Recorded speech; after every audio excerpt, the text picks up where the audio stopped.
Assalamualaikum warahmatullahi wabarakatuh. Ketemu lagi dengan saya Evi Nurfeja. Saya adalah coach matematika di channel Guru Matematika Milenial.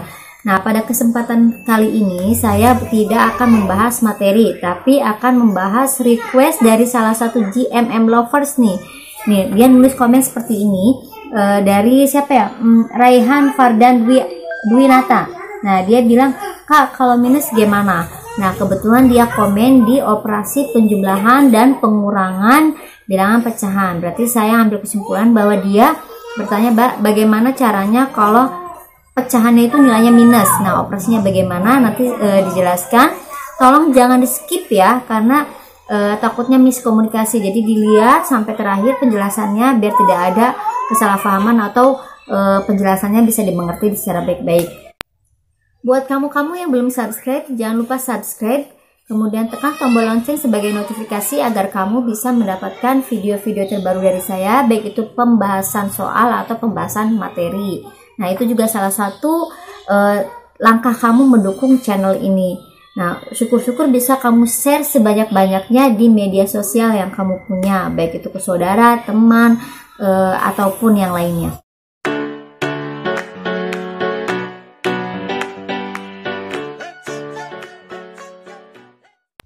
Oke, Raihan Fardan Dwinanta requestnya operasi penjumlahan dan pengurangan bentuk pecahan yang bernilai minus atau negatif ya. Nah, ada beberapa yang harus saya tekankan, bahwa yang pertama, ketika bentuk pecahan, lihat dulu apa penyebutnya ya. Penyebutnya. Jika penyebutnya sama, maka bisa langsung dioperasikan. Jika penyebutnya berbeda, harus disamakan dulu menggunakan KPK atau menggunakan KPK. Jadi harus menekankan dulu penyebutnya.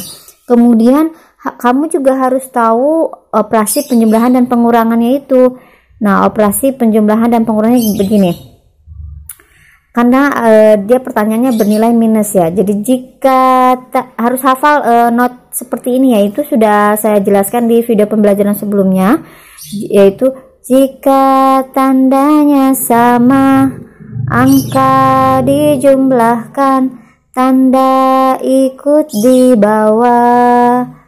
Yang kedua, jika tandanya beda, angka dikurangi, tanda ikut yang besar. Contohnya 2 ditambah 3, ada negatif 2 dikurang 3, ada 2 dikurang 3, ada negatif 2 ditambah 3. Nih, hati-hati ya.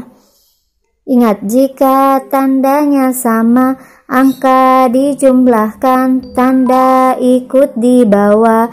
Jika tandanya sama, ini tandanya sama nih, positif 2, positif 3. Angka dijumlahkan, maka 2 tambah 3 itu 5. Tanda ikut di bawah. Karena positif, maka positif. Ini juga sama.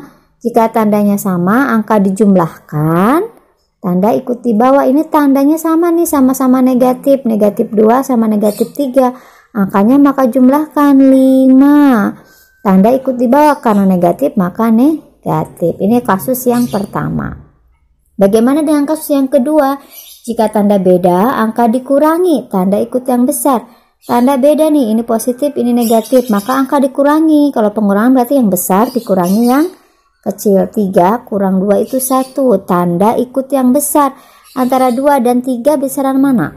3, maka tandanya negatif, maka hasilnya negatif 1. Yang ini, jika tandanya beda, ini positif, ini negatif, angka dikurangi, maka 1 juga.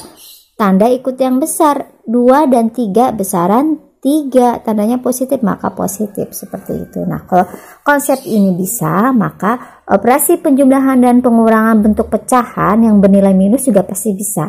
Contoh misalnya ya, kita ambil contoh 1/2 ditambah 2/3.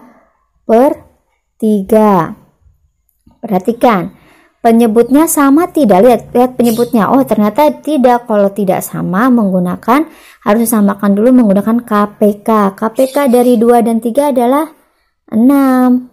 Nah, 6 bagi 2, 3. 3 kali 1, 3. Oke, ini misalnya bernilai negatif yang ininya ya, yang 1/2-nya. 6 bagi 2, 3 kali negatif 1 berarti negatif 3.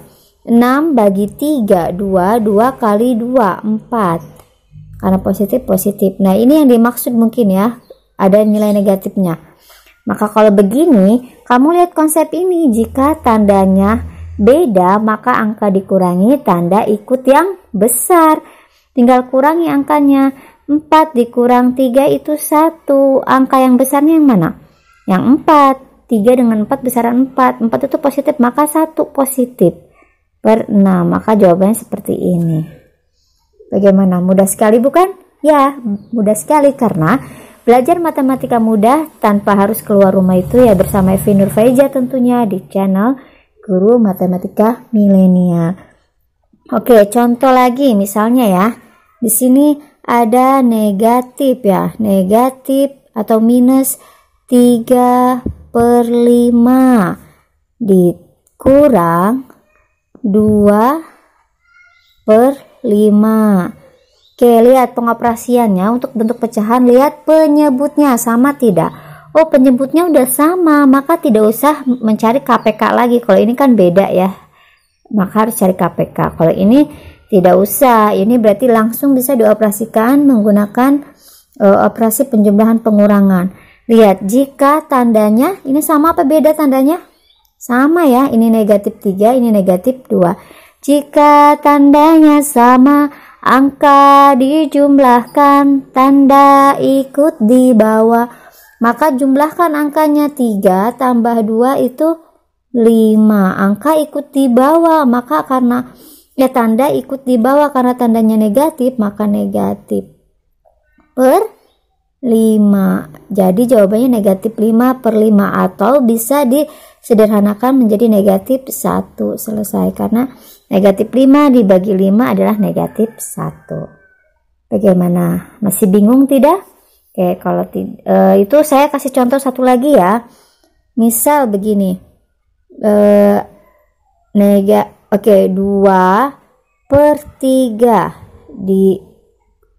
ditambah negatif 1/4.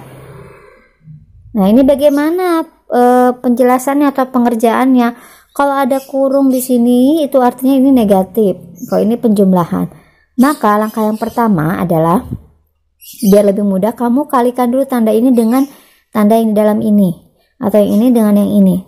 Maka ini artinya 2/3 negatif kali positif itu negatif 1/4. Kalau sudah seperti ini, bisa langsung dioperasikan tidak?